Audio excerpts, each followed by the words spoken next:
2008 के 26/11 के आतंकी हमले के रिस्पॉन्स उस समय की कांग्रेस सरकार को कटघरे में खड़ा करने का दांव नया नहीं है, लेकिन अब की बार तत्कालीन गृह मंत्री रहे पी चिदंबरम के एक बयान पर घमासान खड़ा हुआ है।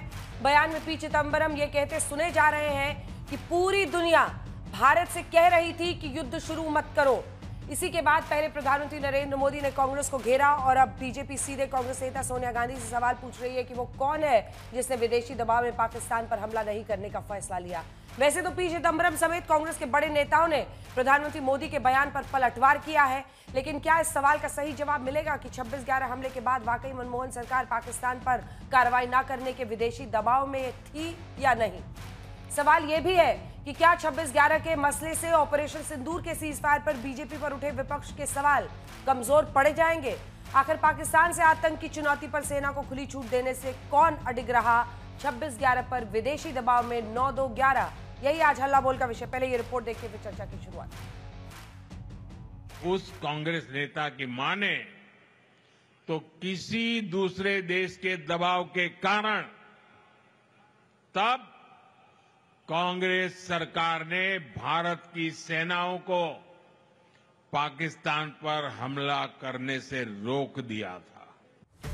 प्रधानमंत्री नरेंद्र मोदी के इस बयान ने 26/11 पर पाकिस्तान को मुंहतोड़ जवाब न देने के आरोपों पर फिर राजनीति का घमासान खड़ा कर दिया है। नरेंद्र मोदी ने 26/11 के हमले पर पूर्व गृह मंत्री पी चिदंबरम के एक इंटरव्यू को आधार बनाकर कांग्रेस पर सवाल उठाया है। प्रधानमंत्री के बयान पर चिदंबरम ने एक्स पर लिखी अपनी प्रतिक्रिया में कहा, माननीय प्रधानमंत्री के शब्द कोट कर रहा हूं, भारत 26/11 के बाद जवाब देने को तैयार था, लेकिन कुछ देशों के दबाव की वजह से उस समय की कांग्रेस सरकार ने भारत की सेनाओं को पाकिस्तान पर हमला करने से रोक दिया। इस बयान के 3 हिस्से हैं और तीनों में से हर एक गलत है, पूरी तरह गलत। ये निराशाजनक है कि भारत के प्रधानमंत्री ने कुछ शब्द गढ़े और उन्हें मुझ पर थोप दिया। कांग्रेस के नेताओं की दलील है कि पाकिस्तान प्रायोजित आतंकवाद से हर सरकार जूझती रही और इसलिए प्रधानमंत्री का बयान सही नहीं। ये बिल्कुल बेबुनियाद है और पूरी तरह से गलत है और ये दुर्भाग्यपूर्ण बात है कि भारत के प्रधानमंत्री को ऐसा बयान देना पड़ा।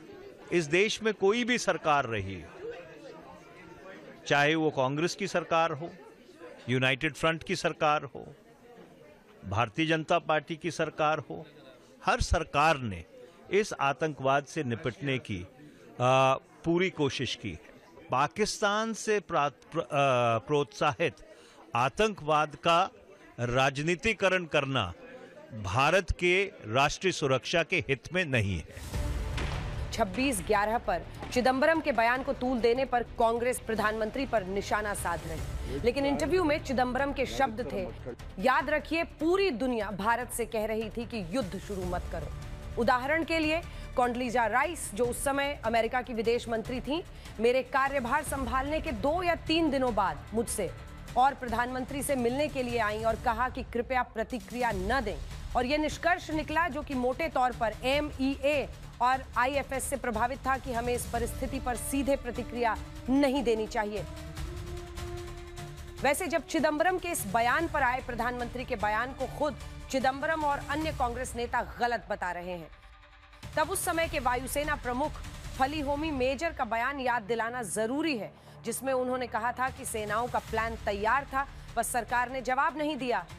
The Indian Air Force we had already discussed amongst our operational staff, and we had a plan ready, which was given to the Prime Minister during this briefing. There was no response. They said that they'll let us know. 26/11 पर विदेशी दबाव में पाकिस्तान पर कार्रवाई न करने का ये विवाद ऐसे समय में दोबारा उठा है जब ऑपरेशन सिंदूर का सीज फायर कराने का क्रेडिट अमेरिकी राष्ट्रपति डोनाल्ड ट्रंप ले रहे हैं और कांग्रेस इसके लिए मोदी सरकार को घेर रही है। विपक्ष प्रधानमंत्री से उनके 11 वर्षों का हिसाब भी मांग रहा है। भैया पहले तो मोदी जी 11 साल में आप रहते हुए कितना हमला हुआ है, पुलवामा से पहलगाम के बीच में कितने हमले हुए, और आप ट्रंप का जवाब तो दे नहीं पाए। आपके हाथ में पड़ोसी देश चला गया, पड़ोसी सुरक्षित नहीं रह पाया हमारे साथ। विपक्ष 26/11 की बजाय मौजूदा मसलों पर सरकार को घेरना चाहता है। हालांकि चिदंबरम के बयान को पूरी तरह पचा पाना संभव नहीं। सुनिए, पिछले हफ्ते हल्ला बोल में कांग्रेस प्रवक्ता आलोक शर्मा ने क्या कहा था। चिदंबरम जी का इंटरव्यू है कि मैं मुंबई हमले का मैं बदला लेना चाहता था, लेकिन उस टाइम के मनमोहन सिंह सरकार ने ये मना कर दिया कि सैन्य कार्रवाई नहीं करनी चाहिए क्योंकि हम अमेरिका के दबाव में। इस पर आपकी क्या प्रतिक्रिया है? मैं उनकी बात से सहमत नहीं हूं, बिल्कुल सहमत नहीं हूं। गृह मंत्री मैं उनकी बात से डिनाई करता हूं। कांग्रेस पार्टी ने हमेशा बदला लिया है, चाहे 62 का युद्ध हो, चाहे 71 में पाकिस्तान के 2 टुकड़े करने की बात हो। पाकिस्तान के साथ हमने 2-2 हाथ किए, सरेंडर नहीं किया कभी। आपके वित्त मंत्री रह चुके हैं, आपके गृह मंत्री रह चुके हैं। नहीं, आपकी पार्टी, मैं कहता हूं मैं सहमत नहीं। आपकी पार्टी सहमत होगी नहीं, उसका रिएक्शन आए। अच्छा सुनिए, वापस प्रवक्ता जी, पार्टी सहमत है असहमत है? पार्टी का पार्टी बताएगी। पार्टी का प्रवक्ता नहीं बताएगा। प्रधानमंत्री मोदी के बयान के बाद कांग्रेस ने रणनीति बदली है, लेकिन राष्ट्रीय सुरक्षा पर राजनीति का तापमान तो बढ़ ही गया है। ब्यूरो रिपोर्ट आज तक। सुधांशु त्रिवेदी जी, अब आरोप ये लग रहा है कि आप लोग चाहते हैं कि चूंकि अमेरिका के दबाव पर विपक्ष आपको घेर रहा है सीज फायर की वजह से, तो आप 26/11 के मुद्दे को उठा रहे हैं। हालांकि हम भी शब्दशः दिखा रहे हैं, पी चिदंबरम जो अन्य देश दबाव डाल रहे थे उसकी भी बात उन्होंने कही है। एक बार फिर से वो टेक्स्ट दिखा दीजिए, क्योंकि शब्द ब शब्द याद रखिए। उदाहरण के लिए कॉन्डोलीजा राइस जो उस समय अमेरिका की विदेश मंत्री थी, वो मुझसे, आप भी सुनिएगा अजय जी, मेरे कार्यभार संभालने के 2 या 3 दिनों बाद मुझसे और प्रधानमंत्री से मिलने के लिए आई थी और उन्होंने भी कहा कि कृपया प्रतिक्रिया न दे। लेकिन इसको जोड़ा तो सुधांशु जी सीज फायर से जा रहा है।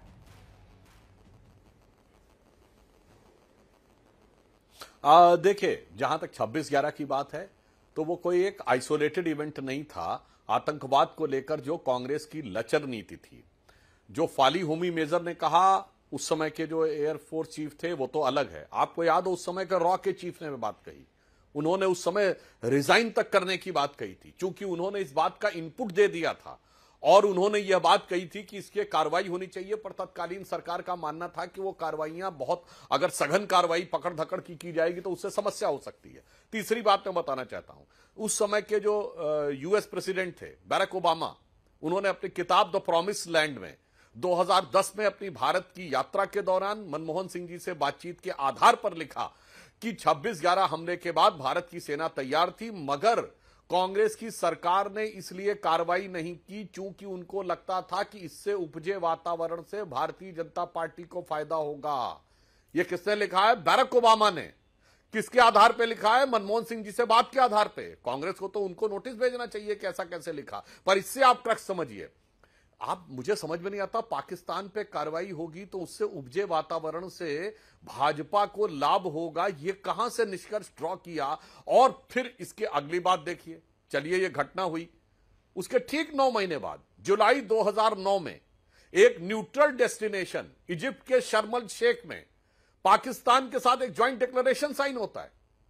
और क्या कहा जाता, और एक और बात बता दूं दर्शकों को, उससे 1 साल पहले 2006 में हवाना में यह पाकिस्तान के लिए स्टेटमेंट देते हैं कि पाकिस्तान खुद आतंकवाद से पीड़ित है। यानी हम भी, वो कहता है भारत की, हम भी आतंकवाद से पीड़ित है। पाकिस्तान, एक तो आप और अपने को खुद आपने हाइफेनेट कर लिया पाकिस्तान के साथ, और पाकिस्तान को सर्टिफिकेट दे दिया आतंकवाद से पीड़ित है। अब 26/11 के 9 महीने के बाद आप शर्म अल शेख में ज्वाइंट डिक्लेरेशन साइन करके कहते हैं कि आतंकवाद से शांति वार्ता प्रभावित नहीं होगी, मतलब बम धमाके होते रहेंगे, शांति वार्ता होती रहेगी। और इतना ही नहीं, उस समय ये गिलानी साहब थे उनके प्राइम मिनिस्टर, उन्होंने बड़ी खुशी जाहिर की कि ज्वाइंट डिक्लेरेशन में बलूचिस्तान को रेफरेंस है। यानी भारत सरकार ये तक मानने को तैयार हो गई, वो तो मान नहीं रहे कि हाफिज सईद ने ये करवाया है, मगर भारत सरकार एक प्रकार से मान रही कि बलूचिस्तान में हमारा इन्वॉल्वमेंट है, जो कि सरासर झूठ था। अब आइए साहब, बात सिर्फ इतनी नहीं थी, इनके एक नेता ने एक किताब का विमोचन किया, अजीज बर्नी की किताब 26/11 एंड आरएसएस कॉन्स्पिरेसी। आप सोचिए कि ये राष्ट्रीय सुरक्षा के साथ कितना बड़ा मजाक बनाया गया। और मैं एक और बात कहता हूं, जो कांग्रेस बहुत पीठ थपथपाती है ना कि 8 आतंकवादियों को मार दिया, अरे साहब, हो सकता है ये एक प्रक्रिया का हिस्सा रहा हो, क्योंकि आज दर्शकों को नहीं याद होगा तो मैं याद दिला दूं, सारे के सारे आतंकवादी हाथ में कलावा बांधे हुए थे और फेक हिंदू नाम के आई कार्ड लिए हुए थे। अगर तुकाराम ओमले ने अपनी जान पर खेलकर बचा न लिया होता, अजमल आमिर कसाब को जिंदा न पकड़ लिया होता, ये 26/11 इन आरएसएस कॉन्स्पिरेसी हिंदू आतंकवाद चेप दिया होता।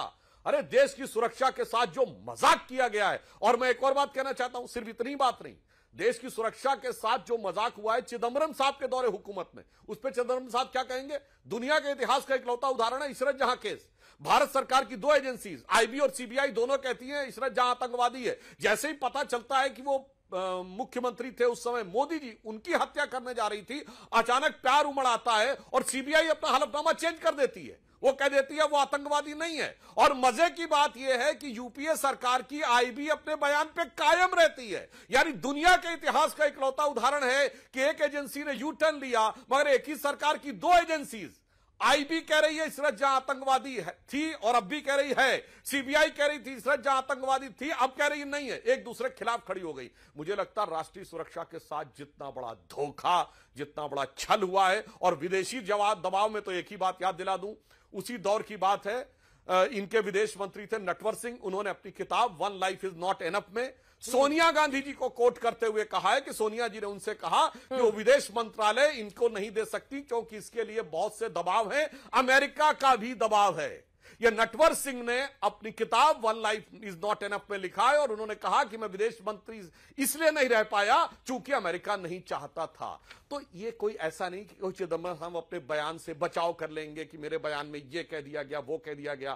तत्कालीन सेना अध्यक्षों के बयान, इंटेलिजेंस के बयान, अमेरिका के बयान, विदेश मंत्रालय के बयान, और आपकी करतूतें 26/11 से पहले और कारगुजारियां 26/11 के बाद, दोनों मिलकर एक कॉम्प्रिहेंसिव पिक्चर बताती हैं जिसमें कोई किंतु परंतु का स्कोप नहीं रहता। चलिए ठीक है, अब अजय जी आप कांग्रेस पार्टी की तरफ से मोर्चा संभालिए। ज्यादा सवाल आज आप ही के लिए हैं क्योंकि चिदम्बरम ने 26/11 पर जो कहा है हम शब्दशः बता रहे हैं।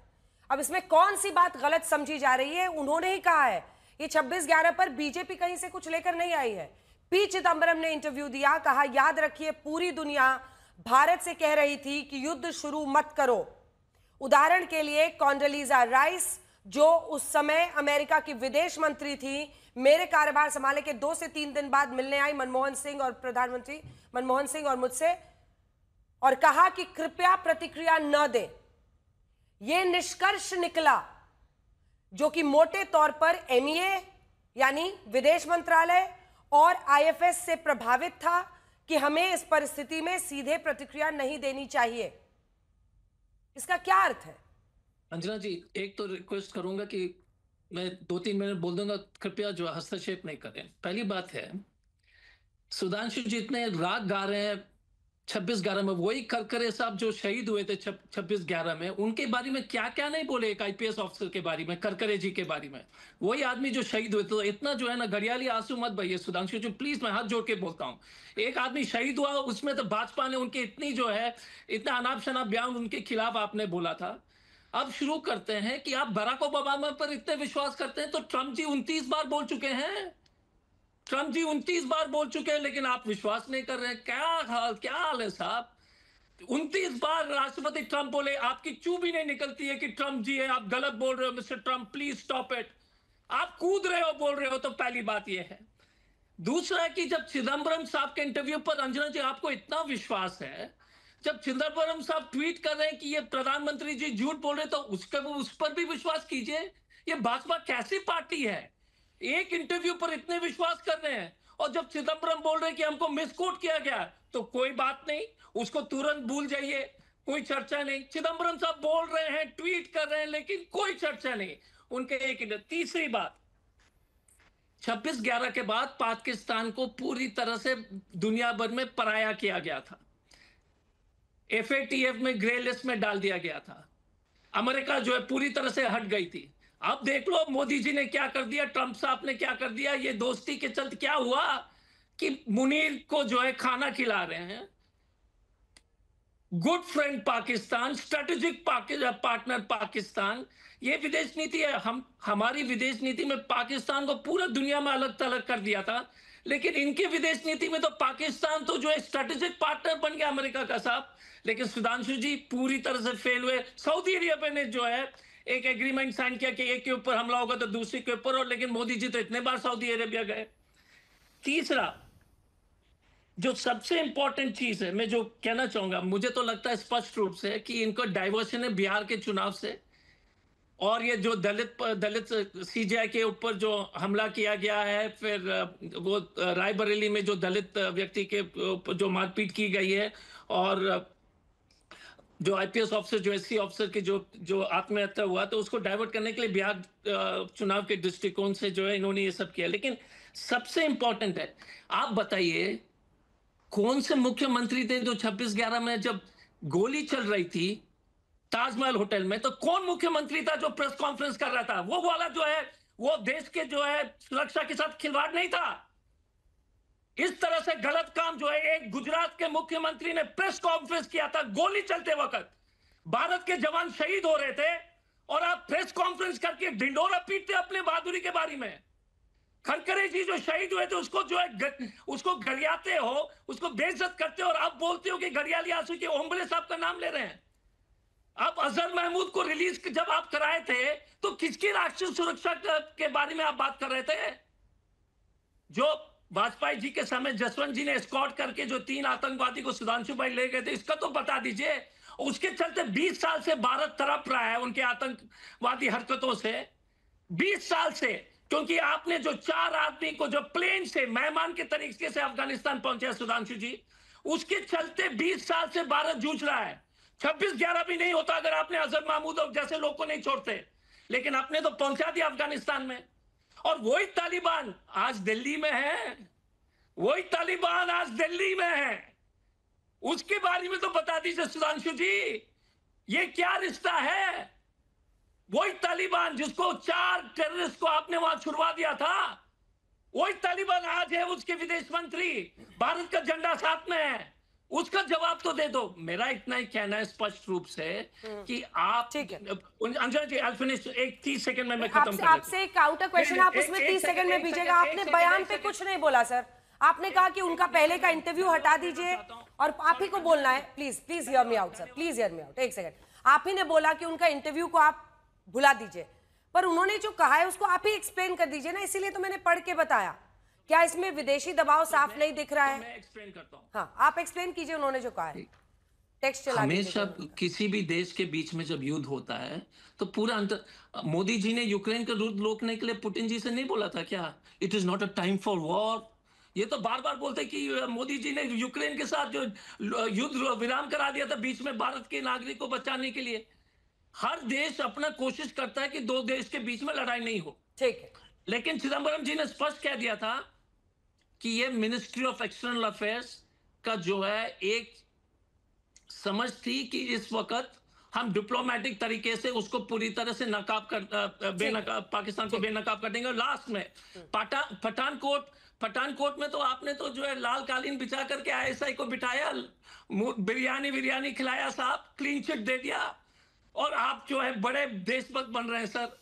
और ट्रंप के बारे में अंजना जी मैं यही अनुरोध करूंगा कि जब ट्रंप जी तीसरी बार जब 31वां बार जब बोलेंगे तो एक शो सुधांशु जी और हमारे बीच में करा दीजिए, मैं आपसे अनुरोध करता हूं। Done done, thank you. लेकिन सुधांशु जी अब आप 3 बातों का जवाब दीजिए। देखिए, पहली बात तो यही है, वो कह रहे हैं कि ऐसा दबाव था और इसकी बात आप भी बताते हैं, और ऐसा ये देखा ही जाता है विश्व डिप्लोमेसी में, और खास तौर पर जब पहली बार 2 न्यूक्लियर देश आपस में भिड़े थे, भारत पाकिस्तान। आपने कहा कि तमाम देश चाह रहे थे कि ये रुके और युद्ध बहुत एस्केलेट ना हो। वही कह रहे हैं वो कि उस समय तमाम दबाव था, लेकिन उनका कहना था कि एमईए का डिसीजन था, किसी दबाव में ये डिसीजन नहीं लिया गया। और वो कह रहे हैं आप ओबामा को कोट करते हैं, उसी नियम से ट्रंप को क्यों ना माना जाए? देखिए, एक और बात है, अजय कुमार जी वैसे तो आईपीएस अफसर रहे हैं, परंतु आज मुझे उनकी स्थिति ये लगी कि क्लास में जो बच्चा बैठता है वो ध्यान ही नहीं देता कि सब्जेक्ट क्या चल रहा है, जो मन में आया वो बोलता है। मेरे एक सवाल का जवाब नहीं दिया। हवाना 2006, 26/11 आरएसएस कॉन्स्पिरेसी, शर्मल शेख 2009, आईएएफ के इंडियन एयरफोर्स के चीफ, ओबामा प्लस ये। मगर मैं आपकी तरह भागूंगा नहीं, पॉइंट बाय पॉइंट जवाब देता हूं आपका। आइए ट्रंप से शुरू करते हैं। ट्रंप ने तो हर बार ये बोला अजय जी कि हमने न्यूक्लियर वॉर जो है वो रुकवा दी। तो आप मानते हैं न्यूक्लियर वॉर हो रही थी? नहीं, ट्रंप के बयान का वो हिस्सा नहीं मानना है, क्योंकि भारत सरकार ने कहा है कि न्यूक्लियर वॉर नहीं हो रही थी। अब फिर सुनिए कान खोल के महोदय, 177 किलोमीटर दूर सरगोदा है, जहां माना जाता था कि पाकिस्तान के न्यूक्लियर एसेट्स हैं, जहां यह माना जा रहा था कि उसके एंट्री और एग्जिट पॉइंट डिस्ट्रॉय हो गए थे। और अगर वहां पर कोई न्यूक्लियर मिसहैप होता, क्योंकि यह भी खबर आई थी कि वहां से एक टोही विमान आया था चेक करने के लिए कि न्यूक्लियर रेडिएशन हुआ है कि नहीं महोदय, और यह प्रेस कॉन्फ्रेंस में पूछा गया, व्हाइट हाउस के प्रेस कॉन्फ्रेंस में 14 मई की डेट बोल रहा हूं। व्हाइट हाउस का प्रवक्ता यह कह सकता था कि ऐसा कुछ नहीं हुआ, उसने कहा I am not authorised to give the answer of this. और अगर 177 किलोमीटर दूर पे कुछ होता तो साहब पता है आपको, वहां से भारत का बॉर्डर सिर्फ सरगोदा से 177 किलोमीटर दूर है, दिल्ली से जयपुर ज्यादा दूर है, सरगोदा कम दूर है। ऐसी बचकानी बात नहीं करनी चाहिए। ट्रंप के बयान पर यकीन करना तो पूरा करिए। आइए, ट्रंप ने एक और बात बोली कि 1000 साल से भारत और पाकिस्तान का कॉन्फ्लिक्ट चल रहा है। मानते हैं? नहीं, वो भी नहीं मानना है, क्योंकि वो तो 78 साल, पाकिस्तान तो यही मानता है। पाकिस्तान तो कहता है कि 712 ईस्वी में मोहम्मद बिन कासिम का अटैक के साथ पाकिस्तान बना था। तो ट्रंप वही बात दोहरा रहे हैं जो पाकिस्तान कहता है। और मैं बिल्कुल कहना चाहता हूं, आज से 1000 साल पहले क्या हुआ था? 1025 में महमूद गजनी ने सोमनाथ का विध्वंस किया था, और पाकिस्तान आज भी अपनी मिसाइल का नाम गजनी रखता है। तो ट्रंप ने जो कहा है उसको पूरा मानो, सिर्फ सेलेक्टिव मत मानो, पूरा मानो तो पूरी बात करिए। अब मैं आता हूं, इन्होंने हेमंत करकरे की बात कही। भाई साहब, आपके नेता दिग्विजय सिंह जी ने हेमंत करकरे जी की वो स्थिति कर दी थी, अगर वो बच जाते तो उनकी नौकरी जाने की स्थिति हो जाती। उन्होंने कहा कि हेमंत करकरे जी मुझे बता रहे थे, उन्होंने मुझे ये बताया कि हिंदू आतंकवाद पे ये हो रहा था। आप सोचिए, कोई इंटेलिजेंस का ऑफिसर किसी गवर्नमेंट के बाहर के व्यक्ति को, आप खुद आईपीएस ऑफिसर रहे हैं अजय कुमार जी, दिल पे हाथ रख के कहिए, टेररिज्म को इन्वेस्टिगेट करने वाला कोई IAS officer other than secretary और द मिनिस्टर कंसर्न किसी को उसके बारे में बता सकता है? अगर बताए तो उसकी तो नौकरी जाने की बात हो जाएगी। इससे बड़ा अपमान शहीद हेमंत करकरे का नहीं हो सकता, जो आपके नेताओं ने वोट बैंक की छोटी सी राजनीति में करके दिखाया था। अब आइए मसूद अजहर। पहली बात, 2001 में जब मसूद अजहर को छोड़ा गया तो ऑल पार्टी मीटिंग में सोनिया गांधी थी कि नहीं? बोलिए हाँ या ना। सबकी सहमत साथ छोड़ा गया। और दूसरा, अरे वो कहानी बहुत पुरानी होगा जय कुमार जी, अभी जिस समय मसूद अजहर के परिवार के 14 लोग मारे गए, जब मरकज सुभान अल्लाह पे बहावलपुर में बम गिराया गया, और अभी एक आतंकी दिख रहा था, उसका क्या नाम था, जाकिर, जिसने कहा कि मेरे मसूद अजहर के परिवार के रेशे रेशे उड़ गए। मसूद अजहर का बयान आया कि 14 लोग मेरे मारे गए, और अगर मैं भी मर जाता तो अच्छा था। साहब, कहां की बात पड़े हुए हैं आप, ये कह रहे हैं। और जो दूसरी बात आप ये कहने का प्रयास करते हैं कि ट्रंप की बात पे यकीन, और उसकी बात, तो ट्रंप ने तो कौन सी वार रुकवाने का वो नहीं लिया दावा, बताइए अजय कुमार जी। उसने इजराइल हमास पे मामला चल रहा है उस पे नहीं किया है, या उसने चाइना ताइवान के बीच में नहीं कहा है? आप बता दीजिए। एक रशिया यूक्रेन के बीच में नहीं कहा है, आप बता दीजिए। एक मैं आपको केबीसी का क्वेश्चन देता हूं, एक बता दीजिए जिसपे उन्होंने ना कहा हो। और कंबोडिया वो जो थाईलैंड के बीच में हो रही थी वो भी रुकवा दी है।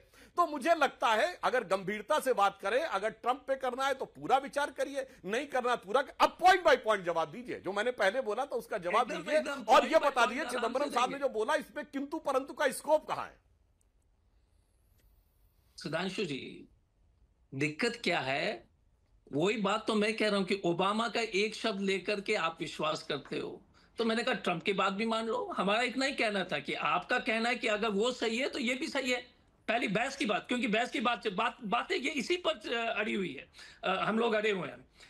दूसरा, नहीं एक मिनट, अब सुन लीजिए ना भाई साहब, आप तो बोलते हैं कि बिना पढ़ के, तो यार कम से कम उतनी जानकारी आपसे, तो आप तो एक विद्वान हैं, तो मैं तो माफी मांगना चाहूंगा कि I am not as qualified as you.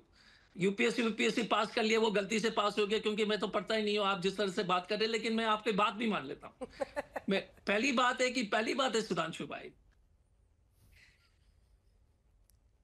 देश की आंतरिक सुरक्षा के बारे में जिस तरह से लगातार हमने पाकिस्तान को 2 टुकड़े किए, या आपने जो सिंदूर, ऑपरेशन सिंदूर में उनको ध्वस्त किया, कोई भी सभी राजनीतिक दल हमेशा देश की सुरक्षा को के लिए, हर एक नागरिक के लिए, देशभक्त के लिए देश की सुरक्षा सर्वोपरि है। पहली बार इस देश में आप लोग ने उसको इसकी राजनीतिकरण शुरू कर दी। कभी भी उससे पहले 26 यूपीए 1 के समय वाजपेयी जी के पर कोई टिप्पणी नहीं थी। ये सब टिप्पणी शुरू कब हो रही है? जब आपने नेशनल सिक्योरिटी को जो है ना, भारत को अंदर से आपने कमजोर कर दिया है। एक दूसरे को 26/11 यूपीए 1 और यूपीए 2 में आपने टीवी डिबेट, आप भी थे, हम भी थे, अंजना जी भी थी, लेकिन आपकी जो गंदी राजनीति है ना, कि अपने देश के राजनीतिक दल को टारगेट करना, उसमें हम रिस्पॉन्ड करते हैं और देश डूब रही है और जा रही है। दूसरी बात है कि आंतरिक देश में जो हमें अभी भी कहता हूं, अगर देश को कमजोर किया है तो देश को सीमा में कमजोर हम नहीं हो रहे हैं, अंदर से कमजोर हो रहे हैं। भाई भाई को जो है आप लोग टारगेट कर रहे हैं।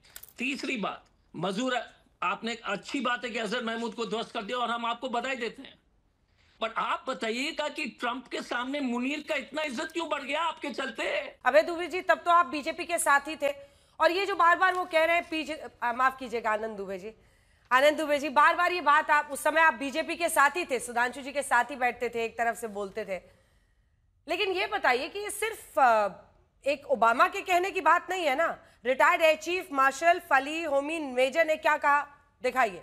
तत्कालीन यूपीए सरकार ने सेना से कुछ भी करने के लिए मना कर दिया था, ये उन्होंने कहा है, ऑन रिकॉर्ड कहा है। उसके बाद आप ओबामा की चर्चा उन्होंने कर दिया प्रॉमिस लैंड में जो उन्होंने लिखा था। लेकिन शिवशंकर मेनन, वो भी 26/11 मुंबई हमले के जवाब में शिवशंकर मेनन चाहते थे कि लश्कर तैयबा के खिलाफ पाकिस्तान के मुरीद के और पाक अधिकृत कश्मीर में स्थित आतंकी ठिकानों आईएसआई के खिलाफ सैन्य कार्रवाई की जाए। शिवशंकर मेनन ने choices inside the making of India's foreign policy नाम की किताब में लिखा है, मुंबई हमले के बाद, and I quote from the book mister Ajoy, Mumbai हमले के बाद पाकिस्तान पर तुरंत हमला क्यों नहीं किया गया? इसका सीधा जवाब यह है कि सरकार के शीर्ष स्तर पर सभी विकल्पों को लेकर विचार किया गया। निर्णायक कर्ताओं ने पाया कि पाकिस्तान पर हमला ना करना ज्यादा फायदे का रहेगा बजाय इसके कि हमला किया जाए। उसके बाद मनीष तिवारी जी की खुद की किताब है, वो तो आईएनबी मिनिस्टर भी आपके रह चुके हैं, 10 flash points 20 years national security situation that impact India में मनमोहन सिंह की यूपीए सरकार पर सवाल खड़े किए हैं। मनीष तिवारी ने मुंबई में हुए 26/11 हमले के बाद पाकिस्तान पर किसी तरह का एक्शन न लेने को कमजोरी बताया है। तो दुबे जी, एनडीए से इंडिया में आने के बाद क्या आपको लग रहा है कि 26/11 पर में अगर जवाबी कार्रवाई पाकिस्तान पर नहीं की गई तो वो ठीक था, या दबाव में ये फैसला लेने का आरोप सही है? अंजना जी नमस्ते। देखिए, आतंकवाद जैसे गंभीर और महत्वपूर्ण विषय पे हमारे देश के प्रधानमंत्री आदरणीय नरेंद्र मोदी साहब को ढाल बनाकर राजनीति नहीं करनी चाहिए। 1947 से 2025 तक सरकारें बदल गई, प्रधानमंत्री बदल गए, मुख्यमंत्री बदल गए, लेकिन आतंकवाद नहीं बदला, पाकिस्तान नहीं बदला। समय समय पर पाकिस्तान ने हमें धोखा देने का काम किया है अंजना जी। तो ये कह देना कि उस समय की सरकारें अच्छी नहीं थी, आज की सरकारें अच्छी हैं, सरकारें हमेशा अच्छी होती हैं, सरकारें देश के लिए ही होती हैं, देश के बाहर सरकारें नहीं होती। देखिए, जिस प्रकार 26/11 में हमारी सेना ने, हमारी पुलिस ने पराक्रम दिखाया, आतंकवादियों को मार गिराया, कसाब को फांसी पर चढ़ाया, ये सबने देखा है। और 2025 में भी जिस प्रकार ऑपरेशन सिंदूर हुआ, देश और पूरा पक्ष विपक्ष सब एक मंच पर आ गए, सबने कहा कि हमें इस बार पाकिस्तान को मुंह तोड़ जवाब देना है। अचानक सीज फायर हो गई, प्रधानमंत्री जी आए, कहे खून और पानी एक साथ नहीं बहेगा, लेकिन खून और खेल एक साथ बह रहे हैं। 2014 में जब प्रधानमंत्री जी शपथ ले रहे थे तो नवाज शरीफ को न्योता देकर अपने बगल में बुला लिया। 26/11 से 4-5 साल बीते थे ना, जब पता है कि पाकिस्तान 1947 से बार बार हमें धोखा देता है तो उसको बुलाने की कोई आवश्यकता नहीं। एक दिन उसके निजी कार्यक्रम में हवाई जहाज देकर प्रधानमंत्री जी पहुंच गए, पूरा देश देख के अचानक आश्चर्यचकित हो गया, अरे प्रधानमंत्री जी नवाज शरीफ के यहाँ, और नवाज शरीफ उनको रिसीव कर रहा है। तो देखिए, दो तरफ की बात नहीं चलेगी। ठीक है, चिदम्बरम ने जो कहा गलत कहा, कोई उसका समर्थन नहीं कर सकता। चिदम्बरम कह रहे हैं कि मेरी बातों को तोड़ मरोड़ कर पेश किया गया, लेकिन प्रधानमंत्री जी को भी जवाब देना होगा कि जब पीओके आ रहा था, बलूचिस्तान अलग हो रहा था, अचानक क्यों हम रुक गए? क्योंकि जब पराक्रम सेना सामने जाकर करती है, वहां सुधांशु त्रिवेदी जी, आनंद दुबे जी और मोदी जी जाकर सरहद पर नहीं लड़ाई करते, सरहद पर लड़ाई करती है हमारे देश की वीर सेना। और वीर सेना अगर तैयार है दमखम के साथ नस्तो नाबूद करने के लिए, अचानक सब कुछ रोक दिया जाता है, न पक्ष से पूछा जाता है, न विपक्ष से पूछा जाता है। फिर सुधांशु जी कहेंगे, अरे भाई आपको डिप्लोमेसी नहीं पता। अरे डिप्लोमेसी नहीं पता ये अच्छी बात है, वरना विदेश मंत्री जयशंकर जैसी खराब डिप्लोमेसी जान जाऊंगा तो लोग मेरा उपहास करेंगे, हास्यास्पद बन जाऊंगा। देखिए अंजना जी, विषय ये नहीं है। प्रधानमंत्री जी मुंबई आए, सुशांत जी, मुंबई आकर सुशांत जी विकास पर हंस बात रहे हैं। करनी चाहिए थी, सुशांत जी विकास हंस पर रहे बात करनी चाहिए थी। हाँ। विकास को छोड़ के पुरानी सरकारों के किए गए कामों का फीता काट रहे हैं आप। अरे एयरपोर्ट तो एक दिन इंटरव्यू में किसने बनता दिया? है, इंटरव्यू मेट्रो एक किसने दिन में दिया? 26/11 पर इंटरव्यू किसने दिया? किसने ये मैं बातें वही कही? अंजना जी, कांग्रेस पार्टी में तो ऐसे 2-4 नेता आते रहते हैं। कभी 2-4? मणिशंकर आ अरे वो जाएंगे, गृह मंत्री थे। कभी चिदम्बरम आ जाते हैं, कभी और फलाने। ये लोग तो कांग्रेस के पता नहीं समर्थक हैं या कांग्रेस को नुकसान पहुंचाने, हमें नहीं पता। दोनों थाली से कांग्रेस रिश्ता रखना चाहते हैं, आपके साथ लग रहा है ऐसा मामला है कुछ। सुशांत अंजना सर, जी, मैं सच बोलने वाला नेता हूं। मेरी पार्टी का एक ही धोरण है, देश सबसे बड़ा, देश से बड़ा कुछ नहीं। अच्छा, लेकिन अब 26/11 के ये बाद कुछ नहीं किया, ठीक किया था ना? सही फैसला था? नहीं करना चाहिए था, करना चाहिए था, घुस के मारना चाहिए था, नस्तो नाबूद करना चाहिए था। लेकिन ठीक है, उस समय क्या हुआ, कैसे हुआ, उस पर चर्चे की बजाय आज हम जब सुशांत पाकिस्तान सरीन को मार जी, सकते हैं, उस पर कोई बात नहीं। सुशांत सरीन जी, क्या माना जाए इसको, क्या समझा जाए इसको, कैसे देखा जाए? एक स्ट्रेटेजिस्ट के तौर पर जब आप ये देखते हैं, अब ये बात पी चिदम्बरम ने खुद ही कही है, लेकिन क्या ये उससे निष्कर्ष निकाल लेना कि दबाव में ही क्या सही है? अंजना देखिए, अब ये एक तो राजनेताओं के बीच में आकर के कोई बात करना बड़ी मुश्किल की बात है, लेकिन मैं फिर भी कोशिश करता हूं। देखिए, जब भी भारत और पाकिस्तान के बीच में कोई इस तरीके का मौका आता है तो दबाव हरदम पड़ता है। ये ऐसा नहीं है कि 26/11 के बाद ही दबाव पड़ा। जब कारगिल का युद्ध हुआ तो पहले दबाव भारत सरकार के ऊपर पड़ा कि आप कोई प्रतिक्रिया ना करिए, आप बातचीत कर लीजिए पाकिस्तान के साथ, जो पाकिस्तान चाहता था। ये वाजपेयी जी की सरकार की अच्छी नीति थी कि उन्होंने बोला कि नहीं, जब तक हम इनको खदेड़ेंगे नहीं तब तक कोई बातचीत नहीं करेंगे। नहीं तो दबाव हमारे ऊपर उस समय भी था। ऑपरेशन पराक्रम के समय जब पार्लियामेंट पे अटैक हुआ तब भी दबाव था, उस समय हम पीछे हट गए। हमने सेनाएं खड़ी की बॉर्डर पे, लेकिन हम आगे नहीं बढ़े क्योंकि हमारे ऊपर दबाव था।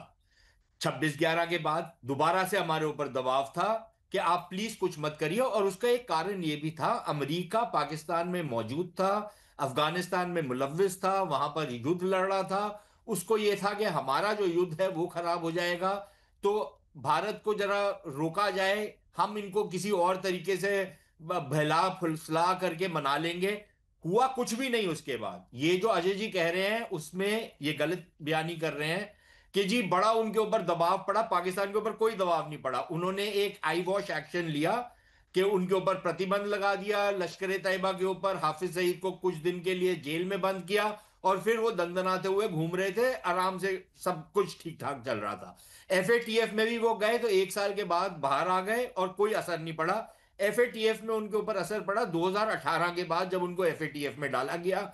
उस समय उनके ऊपर इतना असर पड़ा कि उनको फिर फाइनली सजा देनी पड़ी। हाफिज सईद को 26/11 के लिए नहीं दी, मनी लॉन्ड्रिंग में दी। लेकिन मेरे नजर में जो इंपॉर्टेंट चीज है वो ये नहीं है कि आपके ऊपर दबाव पड़ता है। दबाव वो होता है जो आप सहें। अगर आप दबाव ना सहें और आप वो करें जो आपको लगता है देश के हित में है और उसकी प्रतिक्रिया देनी पड़ेगी, तो फिर वही होता है जो सिंदूर के टाइम पे हुआ या बालाकोट के समय पे हुआ। तो ये हमारे को पहले से सोच लेना चाहिए था कि हमारे को प्रतिक्रिया देनी पड़ेगी, नहीं तो पाकिस्तान जैसे कुत्ते की पूंछ जो है वो कभी सीधी नहीं होगी। वो अभी भी नहीं सीधी होंगे वैसे तो, लेकिन उनको बार बार आपको पीटना पड़ेगा, तभी आपको कुछ ना कुछ असर पड़ेगा। तो ये हमारे को समझ लेना चाहिए कि अगर सरकार दुबक जाती है दबाव के ऊपर तो वो सरकार की गलती है, वो जो बंदा दबाव डाल रहा है उसकी गलती नहीं है। दूसरी चीज ये कि देखिए, प्रॉब्लम ये रही है कि UPA 2 खास तौर पर जिस तरीके की कार्रवाइयां की हैं इन्होंने, मतलब कि जब ग्लासगो में बॉम्बिंग होती है तो उस समय के प्रधानमंत्री मनमोहन सिंह जी कहते हैं, अरे मेरे को तो रात को नींद नहीं आई, ये सोच करके वो आतंकी की मां कैसे सो रही होगी या उसके ऊपर क्या बीत रही होगी। बाटला हाउस में इनकाउंटर होता है, खूंखार आतंकवादी इंडियन मुजाहिदीन के जो लगभग 100 लोगों को मार चुके थे भारत के अंदर बम ब्लास्ट में, उनके ऊपर आप आंसू बहाते हैं। और ये मेरी स्टेटमेंट तो नहीं है, ये तो सलमान खुर्शीद जी की स्टेटमेंट है।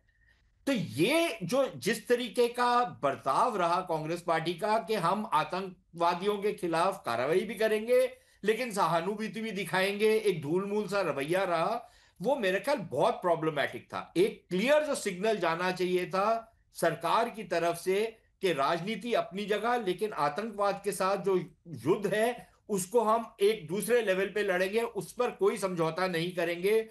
वहां पर कांग्रेस पार्टी की जो नीतियां रही उसने जरूर उनके ऊपर सवालिया निशान खड़ा किया। और इसमें एक और चीज मैं आपको बताता हूं, जानबूझ करके केसेस को खराब किया गया। समझौता एक्सप्रेस का केस ले लीजिए आप यूएन में तो उसने बोल दिया कि आरिफ कसमानी नाम का एक पाकिस्तानी व्यक्ति समझौता एक्सप्रेस का जो षड्यंत्र था उसमें इन्वॉल्व था, पूरा केस बन चुका था। फाइनली आप ये डिसाइड करते हैं कि नहीं उसमें ये नहीं इन्वॉल्व था, एक कोई हिंदू साधु इन्वॉल्व था उसमें।